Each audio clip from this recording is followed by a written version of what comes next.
Praise be to Jesus. Well, hello everyone. It's August 20th. Um, the Pope has issued a letter. It's called Letter to the People of God. And he seems to have made a judgment here that there's certainly guilt in the grand jury report. Of course, a grand jury report isn't.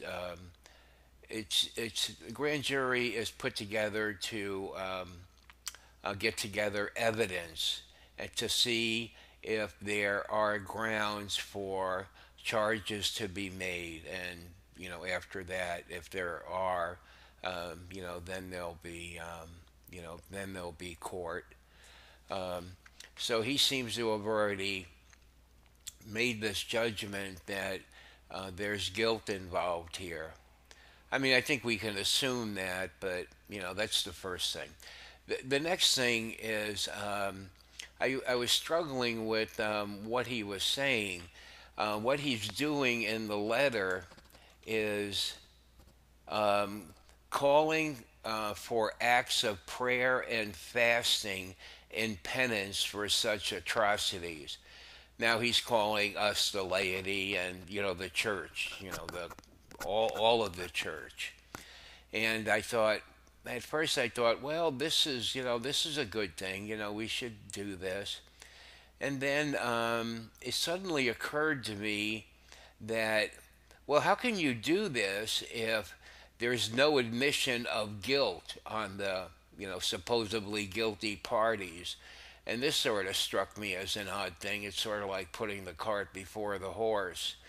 Um, I mean, I'm personally happy to pray, which I do anyway, but I could step that up some more, try to find some more time and do some more praying for the church and for priests.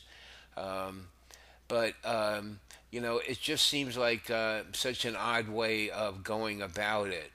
Um, I mean, like I said, I would be happy to do this if there if the guilty parties, or at least some of them, would come forward and, Cardinal World say, listen, I need to make a public apology here.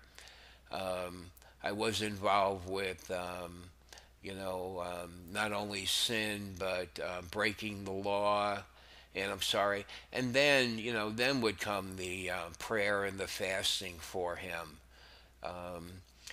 But to call for this before the guilty parties come forward, or at least some of them, as I said, just seems to be a very odd thing. So I don't know. If you have some thoughts about this, you can leave your comments, which I'd like to read. I read a lot of comments. I read all of your comments, actually. I don't have time to respond to every one of them, but I do read them. Um, and if you have some comments, would you please leave them?